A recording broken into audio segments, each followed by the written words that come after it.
हम देख रहे थे कि नारद मुनि जी के बारे में प्रहलाद महाराज जो है वो बात कर रहे थे अपने दोस्तों के साथ। और उनके दोस्त ऐसे ऐसे सवाल पूछ रहे थे कि प्रहलाद हमें कैसे पता चलेगा हम आत्मा है और हम शरीर नहीं है। तो प्रहलाद महाराज ने कहा कि जैसे एक सोना ढूंढने के लिए सही खान की खोज करनी पड़ती है, सही जगह की खोज करनी पड़ती है जहाँ पे खोदा जाता है, वैसे आपको एक सही भक्त के पास जाना पड़ता है, शुद्ध भक्त के पास जाना पड़ता है, जहां पे आपको भगवान नारायण के बारे में पता चले। आप अगर दुनिया में ऐसे बहुत सारे गलत गलत पहाड़ होंगे, जैसे गलत गलत जगहें होंगी जहाँ पे आध्यात्मिकता प्रैक्टिस होगी, लेकिन आप गलत जगह पे गए तो आपको भगवान नारायण की प्राप्ति नहीं होगी। आपको सही गुरु का मार्गदर्शन बहुत ज्यादा जरूरी है। तो उन्होंने कहा, ओ तुम्हें तो नारद मुनि जी मिल गए, हमारे पास कौन है? तो कहते कि ऐसी कोई जरूरत नहीं कि आपको भी नारद मुनि डायरेक्टली मिलने चाहिए। मैं आपको नारद मुनि जी ने दिया गया ही ज्ञान दे रहा हूँ, इसलिए ये ज्ञान साक्षात नारद मुनि आपको भी दे रहे हैं। आध्यात्मिक ज्ञान ऐसे ही दिया जाता है। कभी अपने आप को ऐसे मत समझना कि आपके पास नारद मुनि जी जैसे आचार्य नहीं है या भक्त नहीं है। उन्होंने बताया गया ही मैं आपको बता रहा हूँ। सो आपके ऊपर नारद मुनि जी की कृपा अभी हो रही है, मेरे ऊपर बस माँ के गर्भ में हुई थी। टाइम का ऐसा कोई भौतिक जगत में ऐसा कभी इट इज टू लेट ऐसा कुछ नहीं होता कि आप बुढ़ापे में भी, जब भी आप जागो तब सवेरा, जब भी आप शुरू करते हो भक्ति तभी आपके पास 100% चांसेस होते हैं इमीडिएट शुद्ध भक्ति आने के, प्रोवाइडेड आप कहाँ से भक्ति मार्ग को अपना रहे हो। वो बहुत मैटर करता है। आपके पास, मेरे पास जो ज्ञान है वो नारद मुनि जी से आया है, आपके पास जो आ रहा है अभी ज्ञान मेरे थ्रू वो भी नारद मुनि जी ने दिया हुआ ही है। सो आप डायरेक्टली नारद मुनि जी से कनेक्टेड हो। इस तरीके से प्रभुपाद परपॉट में बोलते हैं कि ब्रह्म माधव गौड़ीय संप्रदाय में सभी लोग हम नारद मुनि जी से कनेक्टेड हैं। हम सभी लोग नारद मुनि जी, ब्रह्मा जी, सुखदेव गोस्वामी जी, शिला व्यास देव, इन सब से हम कनेक्टेड है। मतलब दिग्गज दिग्गज भक्त है ये लोग, ये बहुत शुद्ध भक्त है। सो हमें कभी ऐसे फील नहीं होना चाहिए कि अरे हमें उनके दर्शन नहीं हुए तो शायद हमें वैकुंठ प्राप्ति नहीं होगी। नहीं, हम हर घड़ी उन्हीं का संग कर रहे हैं, क्योंकि हम उन्हीं के मुख से निकली हुई वाणी का हम लोग बार बार रिपीटेशन करते हैं, हम अपनी तरफ से कुछ भी ऐड नहीं करते।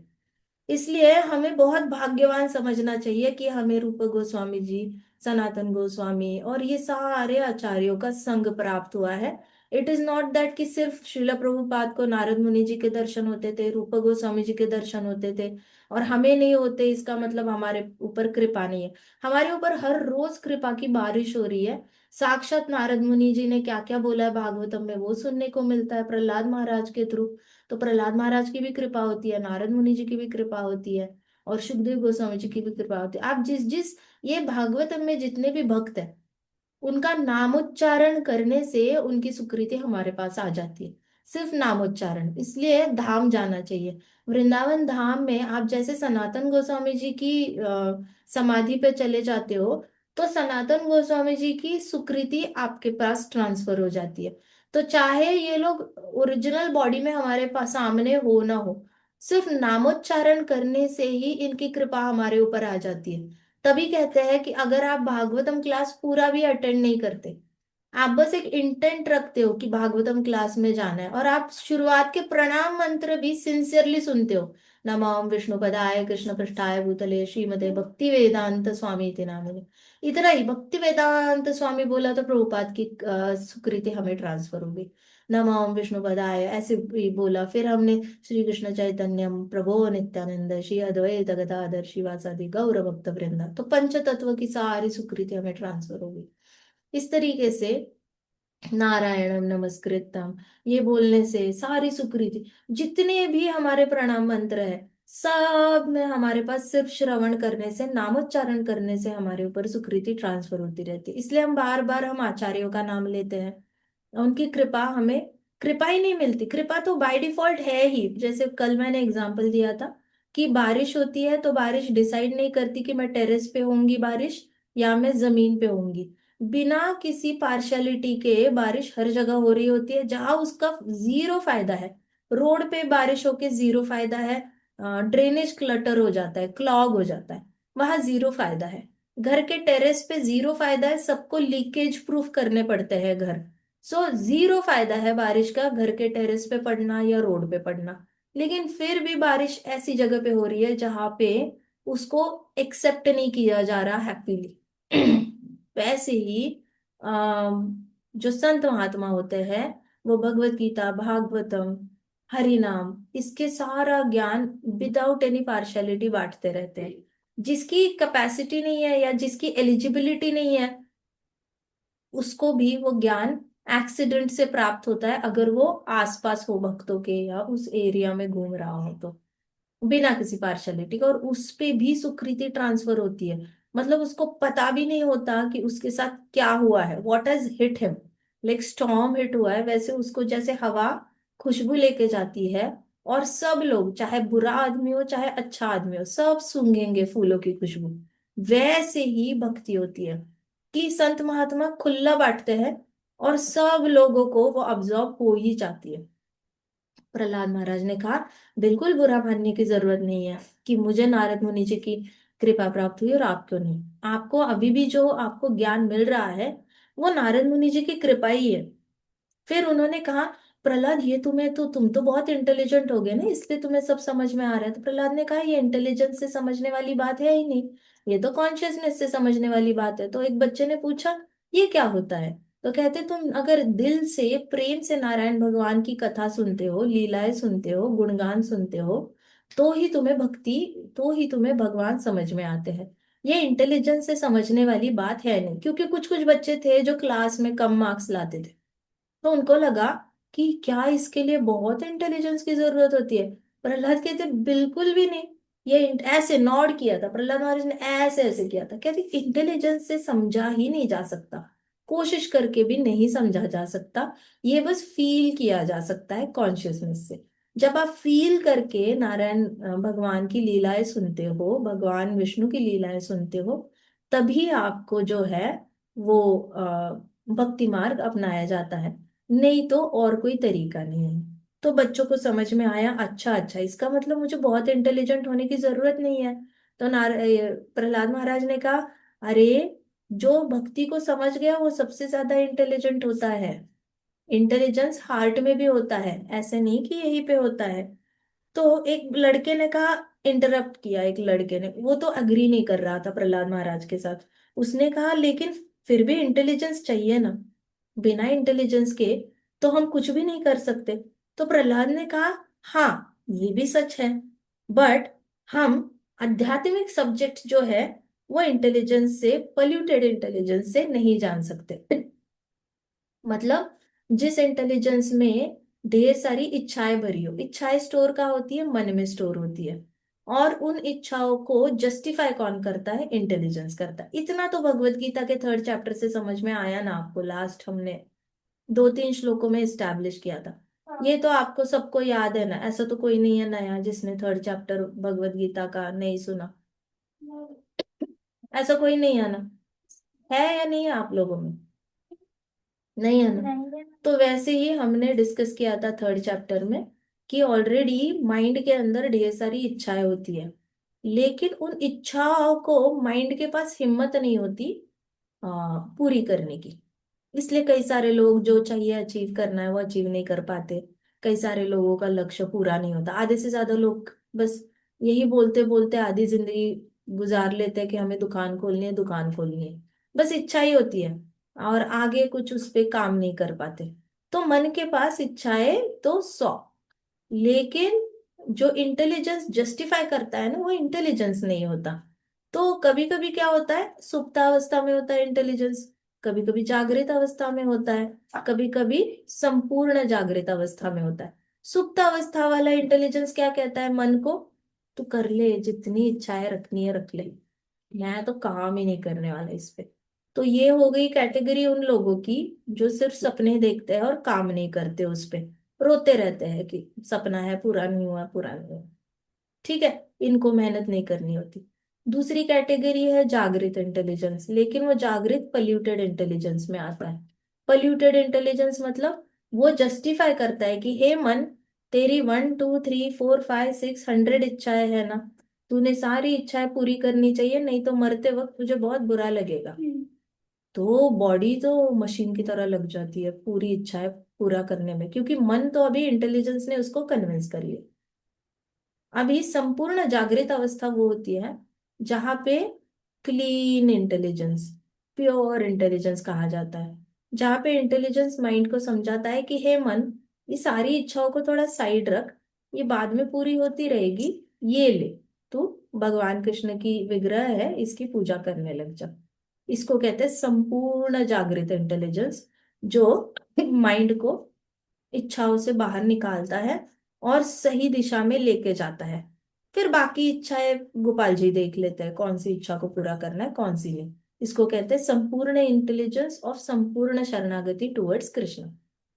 तो प्रहलाद को जब उसके दोस्त ने कहा कि लेकिन प्रहलाद, थोड़ा तो इंटेलिजेंस होना चाहिए ना, बिना इंटेलिजेंस के तो आप बेसिक बेसिक काम भी नहीं कर सकते जिंदगी में। प्रहलाद ने कहा बिल्कुल सच है, लेकिन जहां पे आध्यात्मिकता का विषय आता है, आध्यात्मिकता का इंटेलिजेंस के लिए पल्यूटेड इंटेलिजेंस से काम नहीं चलेगा, उसके लिए आपके पास प्योर इंटेलिजेंस चाहिए। तो उन्होंने कहा कि इंटेलिजेंस प्योर चाहिए। तो उस बच्चे ने कहा, और भला ये इंटेलिजेंस प्योर कैसे करते हैं ये तो बताओ, क्योंकि वो थोड़ा चैलेंजिंग मोड में था ना, ये पहले से ही ये बच्चा तंग कर रहा है। जब से प्रहलाद महाराज वो वाली कथा बता रहे हैं ना, तब से ही ये बच्चा थोड़ा सा हर चीज में उल्टा जवाब उल्टा क्वेश्चन पूछ रहा है। लेकिन अच्छा है पूछ रहा है, मतलब एटलीस्ट काफी सारे नास्तिक लोगों की और काफी सारे आधे अधूरे भरोसे वाले कृष्ण कृष्ण पे भरोसा होने वालों को और ज्यादा क्लैरिटी आ जाती है।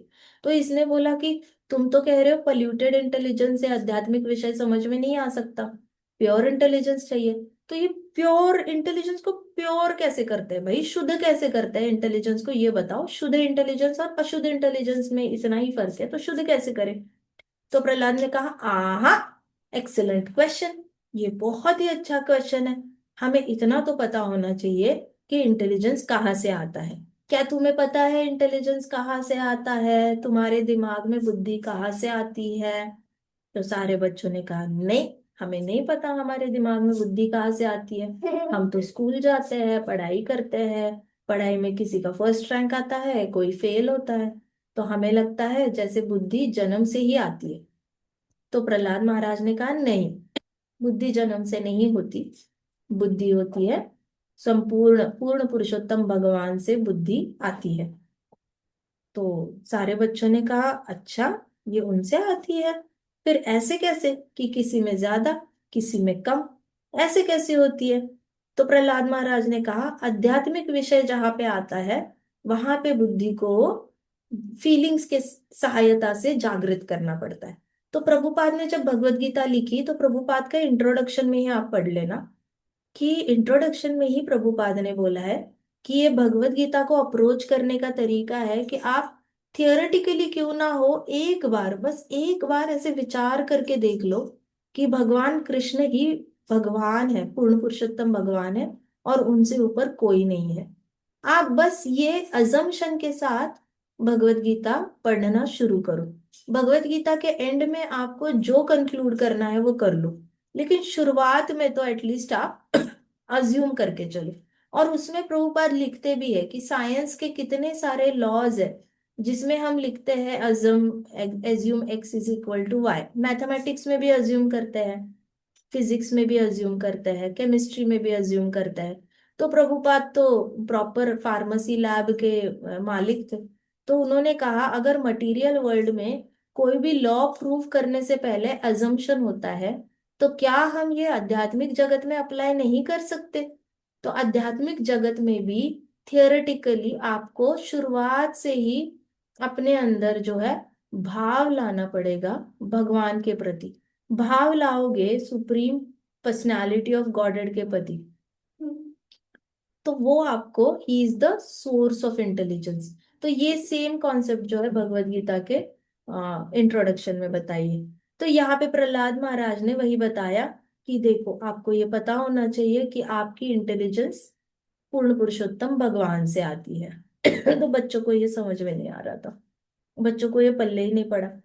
तो कहते कि भगवान जो है वो आपको इंटेलिजेंस देते हैं, और कम ज्यादा इसलिए होती है क्योंकि कोई कोई लोगों का जो हृदय जो है वो भगवान पूर्ण पुरुषोत्तम भगवान है उसको जल्दी एक्सेप्ट कर लेता है। कोई कोई लोगों का हृदय इतना ज्यादा मलिन होता है इच्छाओं से कि वो भगवान को एक्सेप्ट नहीं कर पाता। फर्क क्या है नास्तिक में और आस्तिक में? नास्तिक में बहुत ज्यादा इच्छाएं हैं और आस्तिक में कम इच्छाएं हैं।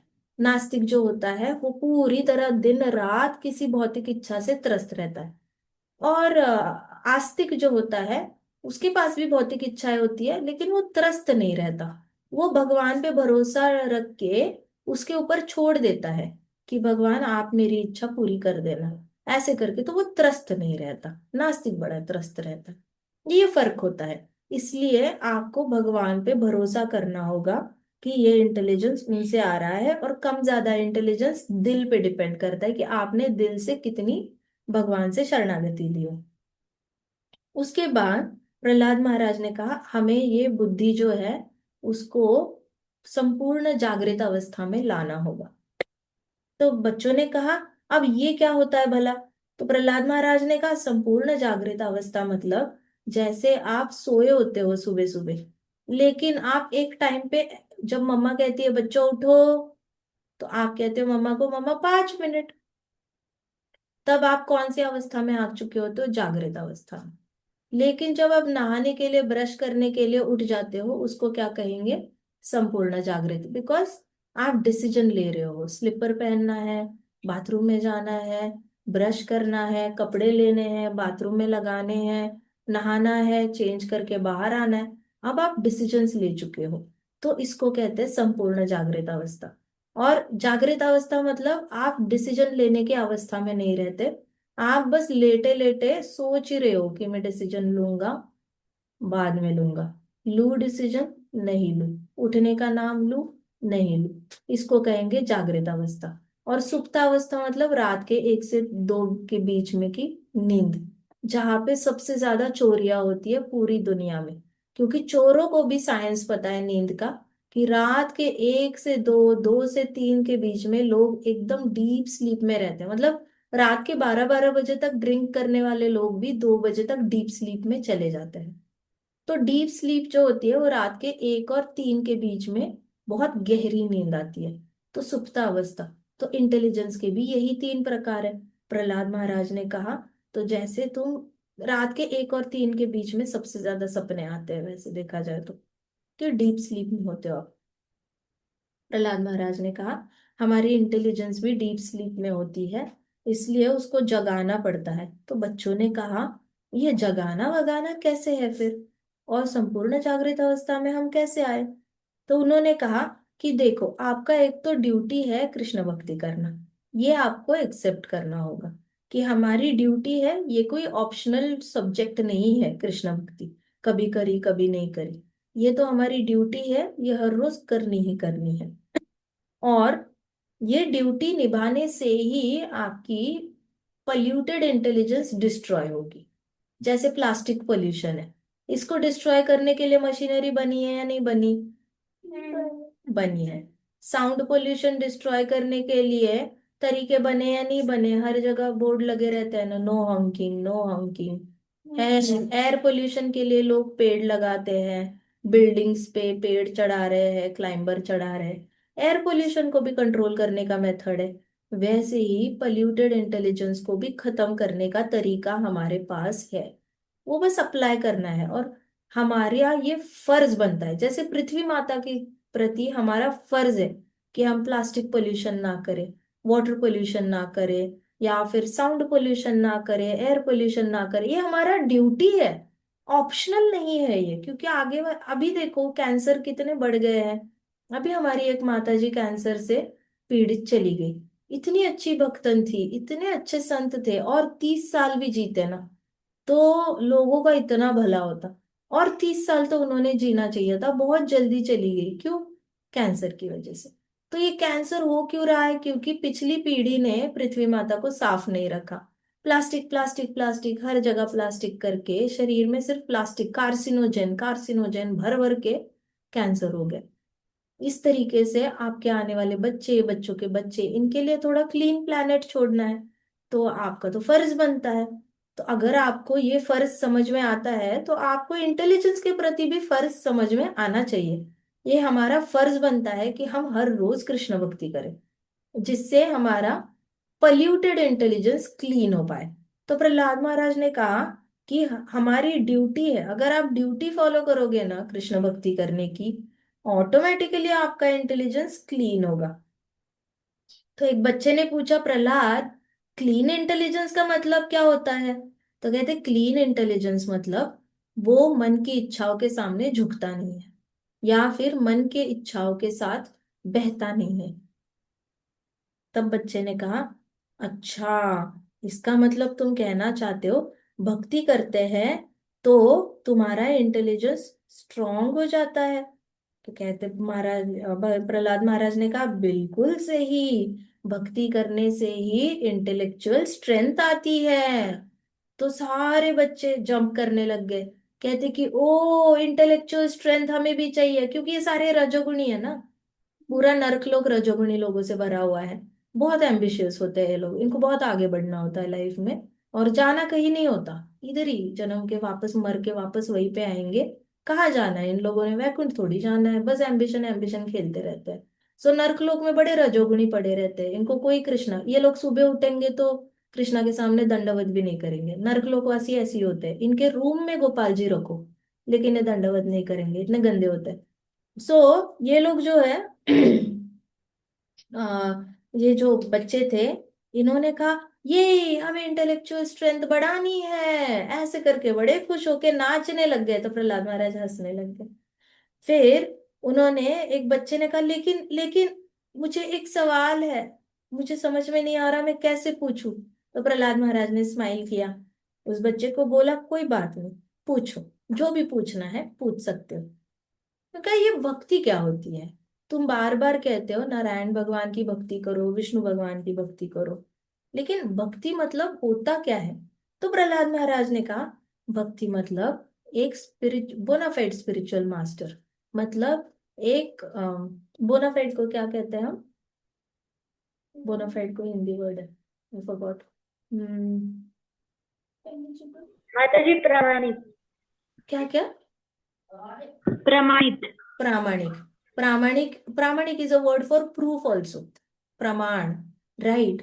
सो एक ऐसा, ऐसे सन्यासी या ऐसे भक्त, ऐसे आपको एक गुरु चुनने हैं और उनकी शरणागति लेनी है, जहां पे हमें प्रूफ है कि वो सही गुरु की परंपरा में आते हैं, मतलब सही इंसान से उन्होंने दीक्षा ली है, इसका आपके पास प्रूफ होना चाहिए। ये नहीं कि बस अजम्पशन में चल रहे कि शायद इनके गुरु, हाँ, अच्छे संप्रदाय को बिलोंग करते होंगे। ऐसे बहुत सारे गुरु हैं जो कहते हैं कि हम वैष्णव है, वैष्णव है, लेकिन उनको अपने गुरु का नाम नहीं बताते। कहते नहीं नहीं नहीं, ये हमने किसी को बताना नहीं, हमने गुरु ने बताया है कि अपने गुरु का नाम नहीं बताना। तो ऐसे गुरु के पास जाना नहीं कभी, क्योंकि ये हमेशा फंसाएंगे। दे विल ऑलवेज क्या करेंगे आपको? जो गुरु अपने गुरु का नाम नहीं बता सकता, वो डेफिनेटली आपको मैनिपुलेट कर रहा है। ठीक है, आपको ऐसे गुरु की शरणागति लेनी चाहिए जिसने अपने गुरु से शरणागति ली हो, अपने गुरु से दीक्षा ली हो, और फिर उसके गुरु के बारे में फाइंड आउट करो कि उनके गुरु ने किससे दीक्षा ली थी। ऐसे करके पीछे के 6 गुरु तो पता कर लो, पीछे के 6 गुरुज आपको पता होने चाहिए। अगर 6 तक भी लाइन आ गई ना तो आपको पता चलना चाहिए वो लाइन कनेक्ट कहीं ना कहीं तो भगवान नारायण से होनी चाहिए। जैसे हमारा ब्रह्म माधव गौड़िया संप्रदाय है, तो ब्रह्मा जी किससे कनेक्टेड है? सिद्ध दीक्षित किससे? ब्रह्मा जी क्षीरोदाक्षर विष्णु से, है या नहीं है? साक्षात क्षीरोदाक्षर विष्णु ने उनको दर्शन दिए थे, और साक्षात उनके तप को फल दिया था। सो हमें पता है कि हमारा सांप्रदाय कनेक्ट्स टू डायरेक्टली विष्णु भगवान। वैसे ही लक्ष्मी सांप्रदाय, लक्ष्मी माता किसके चरणों में बैठती है? नारायण भगवान के।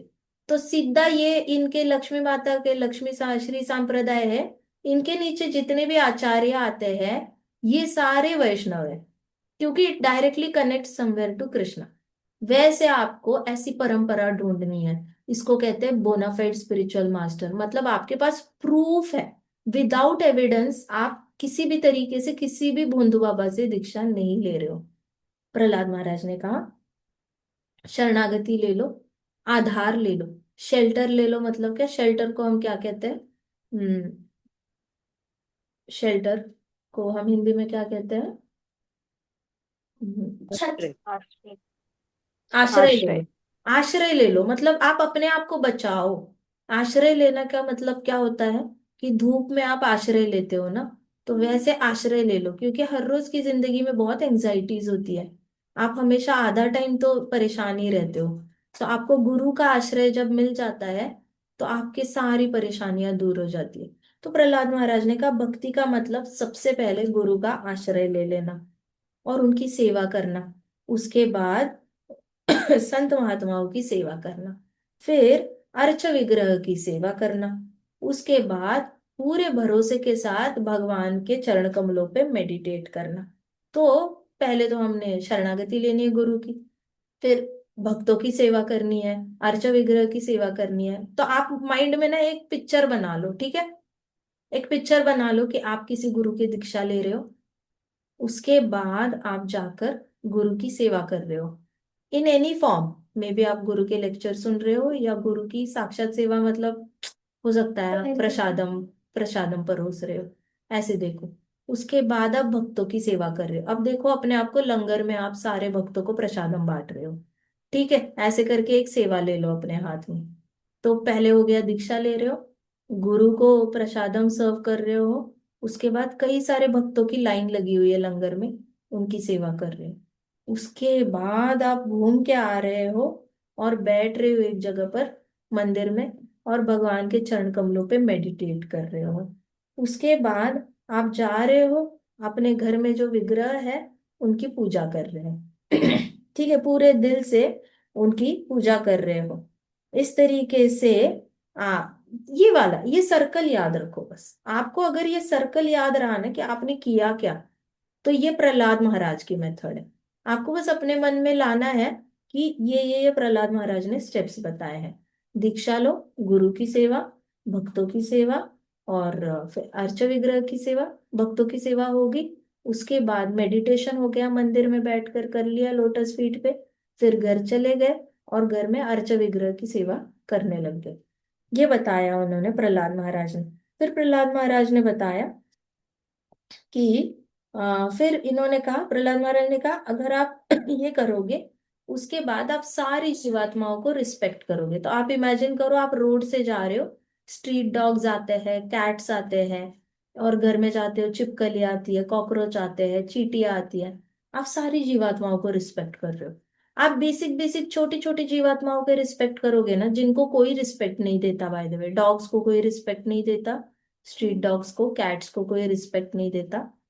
हमने देना है। भरत महाराज ने, जड़ भरत ने चींटियों को रिस्पेक्ट दी, हम क्यों नहीं दे सकते भला? सो भगवान नारायण स्वयं आए गजराज को रिस्पेक्ट देने के लिए। सो हमने रिस्पेक्ट देनी है सबसे पहले। आपने छोटी छोटी जीवात्माओं को रिस्पेक्ट दे दो, बड़ी बड़ी आत्माएं will be taken care on their own, मतलब ह्यूमन बॉडीज अपने आप रिस्पेक्ट देने लग जाओगे। आपने शुरू करना है कहीं से तो रिस्पेक्ट देना। प्रहलाद महाराज कह रहे सारी जीवात्माओं को रिस्पेक्ट करना है।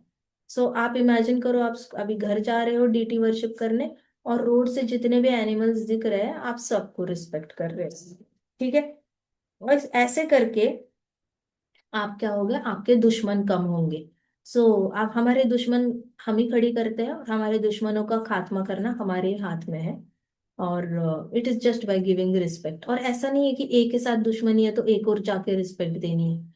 ए के साथ दुश्मनी है तो बी टू जेड को रिस्पेक्ट दे दो, अपने आप ए रिस्पेक्ट करने लग जाएगा।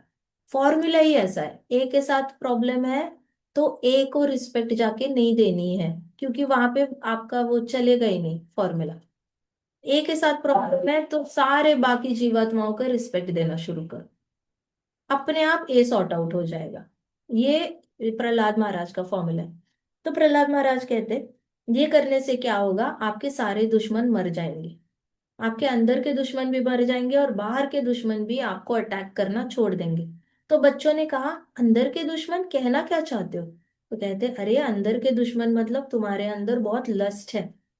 लस्ट है, गुस्सा है तुम्हारे अंदर, बहुत लालच है, फिर तुम्हें दूसरों का भला नहीं देखा जाता, ईर्ष्या भी बहुत है तुम्हारे अंदर। उसके बाद तुम्हारे अंदर जेलेसी भी बहुत है, तुम जलते हो दूसरों की अच्छाई से। ये सारी तुम्हारे अंदर के जो दुश्मन है ना, वो सारे मर जाएंगे, सबको रिस्पेक्ट करने लग जाओगे तो। और ये भक्ति का, शुद्ध भक्ति का मार्ग ही है। पहले दीक्षा लेना, गुरु की सेवा करना, भक्तों की सेवा करना, चरण कमलों पे मेडिटेट करना, डीटी वर्शिप करना, सारी जीवात्माओं का रिस्पेक्ट करना। तुम ये सारी चीजें करने लग जाओगे ना, अपने आप ही तुम्हारे अंदर के दुश्मन मर जाएंगे। तो बच्चों ने कहा अच्छा, और बाहर के दुश्मन? तो कहते बाहर के दुश्मन जो तुम्हें तंग करते हैं, उनसे भगवान स्वयं तुम्हें बचाने के लिए आ जाएंगे। तो बच्चों ने कहा अच्छा, कैसे? तो प्रहलाद महाराज ने कहा शुद्ध प्रेम से। तुम्हें शुद्ध प्रेम हो जाएगा भगवान से। कैसे? कहते तुम्हारे अंदर के सारे दुश्मन मर गए, तो तुम्हें शुद्ध प्रेम हो जाएगा। तो एक बच्चा बोला शुद्ध प्रेम, ये क्या होता है भला? हमें शुद्ध प्रेम क्या होता है ये भी बताओ भगवान से। तो प्रहलाद महाराज हंसने लग गए। कहते कि एक भक्त जो होता है ना, उसको इंद्रिय तृप्ति में इंटरेस्ट नहीं होता। वो खुद ही इंद्रिय तृप्ति से पक चुका होता है, उसको बिल्कुल मजा नहीं आता इंद्रिय तृप्ति करने से। उसको सिर्फ भगवान का नाम लेने से बहुत मजा आता है। सो तुम जब एक भक्त होता है, वो भगवान की लीलाएं जब गाता है, जिसके पास कोई इच्छाएं बची नहीं है, लेकिन फिर भी वो लीलाएं गाता है, और सुनने वाले भक्त भी सुनते हैं बिना मन में कोई इच्छा रखे हुए, तो उसको कहते हैं शुद्ध भक्ति। तो बच्चों ने कहा अच्छा, मतलब सुनते वक्त मन में कोई इच्छा नहीं होनी चाहिए? तो एक बच्चे ने पूछा हमें पता कैसे चलेगा भला कि हम बिना किसी इच्छा से सुन रहे हैं? प्रहलाद महाराज ने कहा देखो, जो मुक्त जीव होते हैं, जो ऐसे मुक्त भक्त होते हैं, वो जब भी भगवान की कथा सुनते हैं, तो उनके हाथों पे बाल खड़े हो जाते हैं। उसके बाद उनके गले में, गला उनका जो है, वो ऐसे फॉल्टर करने लगता है, गले में कंपन आता है, और फिर उनकी आंखों से आंसू निकल आते हैं। तो ये वाले जो शुद्ध भक्त होते हैं, ये एक्सटेसी में होते हैं। तो इसको कहा जाता है शुद्ध प्रेम। और फिर उनके हाथों के बाल खड़े हैं, उनके गले में कंपन है, और आंखों से आंसू आ रहे हैं। ये सब होते होते क्या होता है, वो एक पागल इंसान की तरह जोर जोर से हरि नाम लेने लग जाते हैं। उनको आसपास का कोई ख्याल नहीं रहता, आसपास क्या चल रहा है, और हरे कृष्णा ऐसे चिल्लाने लग जाते हैं। सो एक्चुअली स्पीकिंग, मैंने भी जब भागवतम पढ़ी थी ना, मैं भी शॉक्ड थी। श्लोक में ही हरे कृष्णा लिखा हुआ है, ऐसे नहीं कि प्रभुपाद अपनी मर्जी से हरे कृष्णा डाल रहे हैं। श्लोक में ही हरे कृष्णा है। So, ऐसा नहीं है कि हम लोग जो हरे कृष्णा महामंत्र बोल रहे हैं, ये कोई हॉबी हॉबी मंत्र है जो किसी ने ऐसे इंट्रोड्यूस कर दिया महाप्रभु ने। ये मंत्र ऑलरेडी भागवतम में प्रेजेंट है। सो महाप्रभु ने ऐसा कोई नया मंत्र इंट्रोड्यूस नहीं किया है 500 साल पहले आकर। ऐसा कुछ नया नहीं है, ये पहले से ही आता आ रहा है भागवतम में। अनंत काल से यह महामंत्र भागवतम में लिखा हुआ है, and it is so convincing कि मैं पहले चैंटिंग करती थी तो मुझे ऐसे लगता था कि प्रभुपाद का फेवरेट मंत्र है, इसलिए चैंटिंग करना है। सो मैं बहुत साल, मतलब मैंने 15 साल चैंटिंग यही सोच के किया था कि प्रभुपाद का फेवरेट मंत्र है। क्यों फेवरेट है? क्योंकि चैतन्य महाप्रभु ने दिया है। चैतन्य महाप्रभु कौन है? कृष्णा है। तो कृष्णा चैतन्य महाप्रभु बनकर आए और हरे कृष्णा महामंत्र देकर गए। मैं इतना मिसअंडरस्टैंडिंग में 15 साल चैंटिंग किया था। और फिर बीच में जब भागवतम जब मैंने पढ़ा, तब भी मैंने इतना संस्कृत पे तो ध्यान नहीं दिया, तब तो मैं सिर्फ इंग्लिश पढ़ती थी। मुझे लगा ये प्रभुपाद अपनी तरफ से ही लिख रहे हैं। नेक्स्ट टाइम जब मैंने भागवतम पढ़ा तो मुझे पता चला, ओहो, श्लोक में ही हरे कृष्णा आता है। श्लोक में ही आता है, ऐसा नहीं कि प्रभुपाद अपनी मर्जी से कुछ ट्रांसलेट कर रहे हैं। तब पता चला महाप्रभु ने जो बताया हुआ है, भागवतम से निकाल के हमारी प्लेट में परोसा है। इट इज लाइक आपकी कढ़ाई में मम्मा ने ऑलरेडी हलवा बना रखा है। अब आप में आलस है, कौन गैस ऑन करेगा, कौन निकालेगा, और वहां से आपकी प्लेट में कौन डालेगा? लेकिन प्रभुपाद ने क्या किया, गैस भी ऑन किया, गरम भी किया, गरम गरम हलवा गरम गरम परोसा प्लेट में। ये काम महाप्रभु ने भी किया है, और प्रभुपाद ने भी किया है। सो दिस इज रियली, आप 12th कैंटो में देखो, वहां पे भी आता है महामंत्र। 11th कैंटो में भी आता है, 10th कैंटो में तो आता ही आता है। उसके बाद इसमें भी आता है, 7th कैंटो में भी आता है। सो यहाँ पे खुद इन्होंने कहा, प्रहलाद महाराज ने, कि हरे कृष्णा ऐसे करके मैड मैन की तरह वो हरे कृष्णा करने लग जाता है।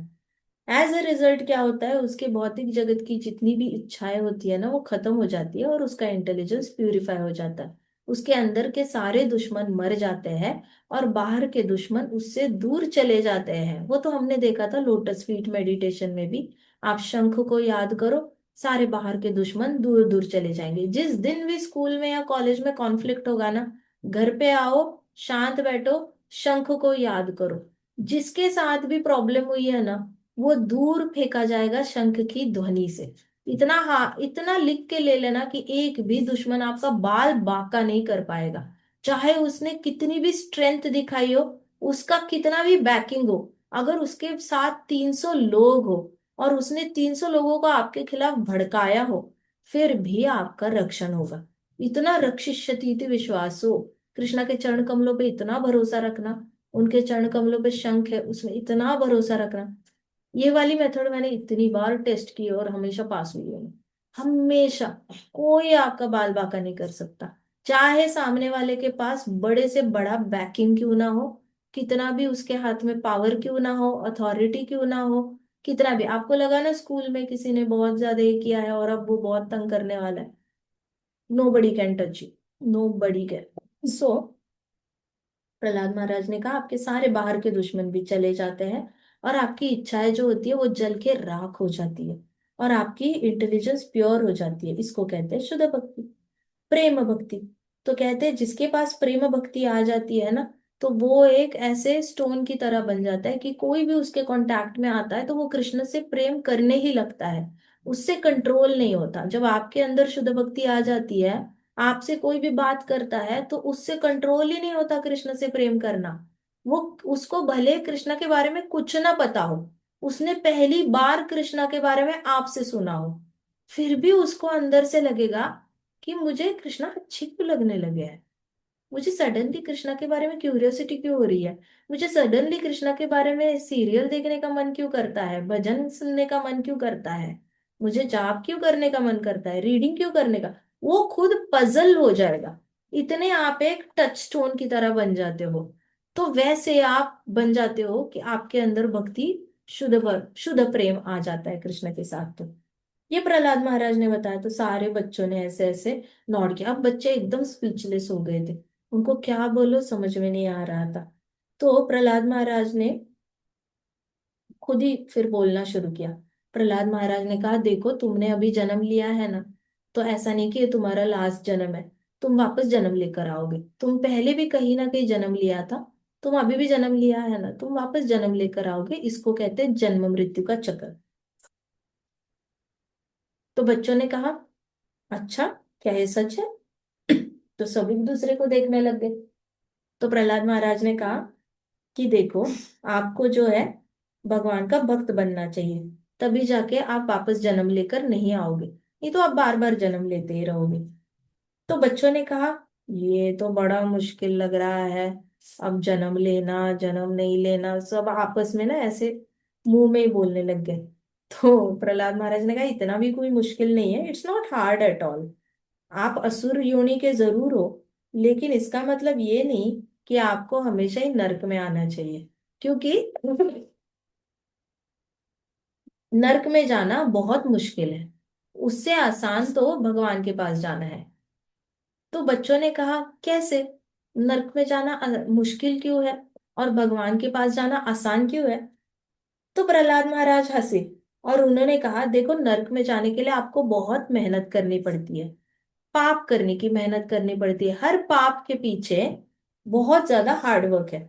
आपको लोगों के दिल तोड़ने पड़ते हैं, लोगों के प्रति लोगों को तकलीफ देनी पड़ती है, अपनों अपने लोगों को भी तकलीफ देनी पड़ती है, सारी जीवात्माओं को तकलीफ देनी पड़ती है। जब आप इतना ज्यादा मेहनत करते हो तब जाके आप नर्क आ पाते हो। तो बच्चे ने कहा अच्छा, और भगवान के पास जाना? कहते भगवान के पास जाना तो बहुत आसान है, बस उनके गुणगान गाओ और भगवान के पास चले गए। तो भगवान के पास जाना ज्यादा आसान है और नर्क में जाना ज्यादा मुश्किल है। प्रहलाद महाराज ने इन बच्चों के लिए डेफिनेशन बहुत आसान कर दी। जो बच्चों को लग रहा था मुश्किल है मुश्किल है। तो कहते लेकिन भगवान के पास जाना, भगवान दिखते ही नहीं है, तो हम भगवान के पास जाए कहाँ, हमें तो कहीं दिख नहीं रहे हैं। तो प्रहलाद महाराज ने कहा, अरे भगवान तो तुम्हारे हृदय में है, वो सबसे ज्यादा करीब है तुम्हारे। तो सारे बच्चे अपने चेस्ट को देखने लग गए, कहाँ है भगवान, हमें तो नहीं दिख रहा। तो कहते कि हमें तो नहीं दिखते प्रहलाद, तुम्हें कैसे दिख जाते हैं। तो प्रहलाद ने कहा कि भगवान का जब आप नाम लेते हो तो भगवान हृदय में दिखने भी लग जाते हैं, वो दर्शन देते हैं। वो ऐसे बिना नाम लिए दिख, आप देख नहीं सकते भगवान का नाम लिए बिना। तो बच्चों ने कहा, ओ, तो हृदय में भगवान है, देखने के लिए भगवान का नाम लेना पड़ेगा। फिर प्रहलाद महाराज ने कहा, हाँ, और वो भी प्रेम से। तो फॉर्मूला यही है कि प्रेम से कृष्णा का नाम लो। देखो, आपने बहुत ज्यादा लैक ऑफ अटेंशन से चैंटिंग करने से अच्छा ना, अटेंशन के साथ चैंटिंग करो। और अटेंशन रोबोटिक अटेंशन मत लाना, थोड़ा सा प्यार से अटेंशन लाना। आपके सामने अगर रोबोट रखा और उस रोबोट के हाथ में आपने पूजा की थाली दे दी और एक हाथ में घंटी दे दी और वो रोबोट ऐसे ऐसे ऐसे ऐसे कर रहा है, तो क्या आपको लगेगा वो रोबोट पूजा कर रहा है? नहीं, रोबोट पूजा कर रहा है? रोबोट तो एक मशीन, मशीन चल रही है ना, यहाँ पे एक मशीन चल रही है, रोटरी मोटर चल रही है, और यहाँ पे एक ऐसे ऐसे अलग से एक्सेल चल रहा है। सो ये दो मशीन्स चल रही है बस। रोबोट के हार्ट में कोई फंक्शन है क्या? नहीं है। अब उसी के साइड में हमारे एक ब्रह्मचारी प्रभु जी है जो भगवान को भोग लगा रहे हैं। अब उनमें और रोबोट में अंतर है या नहीं है? बहुत। भाव है ना, फर्क क्या है, एक ब्रह्मचारी में और रोबोट में फर्क क्या है? रोबोट इमोशनलेस है, ब्रह्म ब्रह्म जी आप इनके पास इमोशन है, यही फर्क है। अभी आपको सबको पता चल गया है, चैट जीपीटी आ गया है। चैट जीपीटी इमोशन को कैप्चर नहीं कर पा रहा है, सब कुछ कर पा रहा है चैट जीपीटी। चैट जी एआई क्या है, एआई मतलब बीआई है, बेसिकली बोरोड इंटेलिजेंस। मतलब इधर उधर से 20 लोगों को बिठाओ, उनका दिमाग यूज करो और उनके दिमाग में जो है वो डाल के रखो डेटा, और फिर जो भी आएगा पूछेगा तो ये 20 लोगों के दिमाग से आपको कुछ मिल जाता है। इसका मतलब बोरो कर रहे हो, उधार ली हुई इंटेलिजेंस है, ये कोई ओरिजिनल इंटेलिजेंस तो है नहीं। सो इसमें प्यार नहीं है, ठीक है, इसके अंदर कोई प्यार का भाव नहीं है।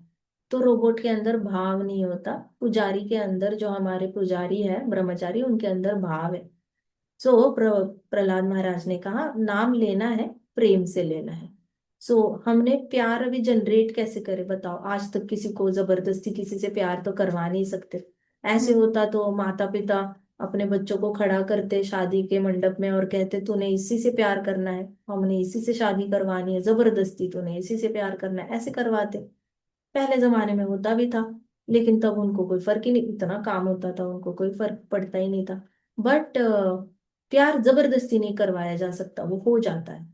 लेकिन प्यार होने के लिए भी टाइम स्पेंड करना पड़ता है। और आप किसी भी वस्तु के साथ थोड़ा ज्यादा टाइम स्पेंड करते हो ना तो ऑटोमेटिकली प्यार हो जाता है। जैसे आप घर में पेट लाओ, उस पेट के साथ वक्त बिताओगे तो आपको वो पेट अच्छा लग ही जाएगा। वैसे ही आप किसी के साथ भी वक्त बिताओ, जितना ज्यादा वक्त बिताते हो ना उतना ज्यादा प्यार बढ़ता रहता है। So Krishna consciousness is not about one time activity.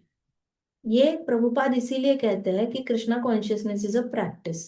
Practice मतलब हर रोज करना होता है। आप जितना कृष्ण के साथ वक्त बिताओगे ना उतना अपना प्यार गहरा होता जाएगा कृष्णा के लिए। लेकिन आप प्यार से आप वक्त ही नहीं बिताओगे तो प्यार कैसे होगा भगवान से? और भगवान से प्रेम नहीं होगा तो प्रहलाद महाराज के इंस्ट्रक्शंस फॉलो कैसे होंगे? प्रेम से नाम लिया, प्रेम से भगवान के साथ टाइम बिताओ। आप बहुत बिजी हो, आप सब लोग सुबह सुबह 5 बजे 6 बजे उठते हो, भागते भागते स्कूल जाते हो, भागते भागते वापस आते हो, सो जाते होंगे, होमवर्क करते होंगे, आपको खेलना भी होता है, आपको टीवी भी देखना होता है, आपको मोबाइल भी देखना होता है, आपको मम्मा के साथ भी बात करनी है, पापा के साथ भी बात करनी है, बहन भाई के साथ बात करनी है, आप लोगों को खेलना भी है। आप लोग सारी चीजों को प्रायोरिटी देते हो, बट कृष्ण के साथ वक्त नहीं बिताते। कृष्ण के साथ वक्त बिताओ, वो सबसे ज्यादा इंपॉर्टेंट टाइम है जो आपका और उसका है बस। अब वक्त बिताने का तरीके बहुत सारे हैं, लेकिन वक्त बिताओ, वक्त बिताने पर ही प्रेम भक्ति होगी। और इसलिए कहते हैं हर रोज नंबर ऑफ मालाएं बढ़ाते जाओ। माला बढ़ाने का मतलब ये नहीं कि नंबर ऑफ चैंटिंग बढ़ा रहे हो।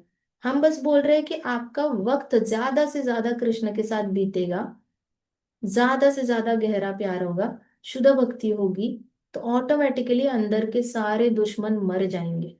अंदर के दुश्मन मर जाएंगे तो आप ऐसे एक टच स्टोन बनोगे कि कोई भी आपके कांटेक्ट में आएगा, उसको भी मन करेगा हरिनाम लेने का, उसको भी मन करेगा भागवतम पढ़ने का, भगवत गीता पढ़ने का, और ज्यादा कृष्ण से गहरा प्रेम लाने का। You just have to spend time, that's all. So प्रेम कैसे करे कृष्ण से? वक्त बिताकर। और कोई ऑप्शन ही नहीं है, there is no other way. You have to spend time. अब उसके लिए बेचारे सनातन गोस्वामी जी नवविधा भक्ति लिख कर गए हैं। Rupa Goswami ji is very to the point. सीधा राधा कृष्ण लीला पे उन्होंने काम किया है। सनातन गोस्वामी जी ने हमारी सुप्तावस्था की इंटेलिजेंस, जागृत अवस्था की इंटेलिजेंस, और संपूर्ण जागृत अवस्था की इंटेलिजेंस, तीनों इंटेलिजेंस पे काम करते करते बेचारों ने नवविधा भक्ति पे इतना लंबा लंबा लिखा है। But everything sums up to only one point. ये न कहना प्रकार है ना, भगवान के साथ वक्त बिताओ।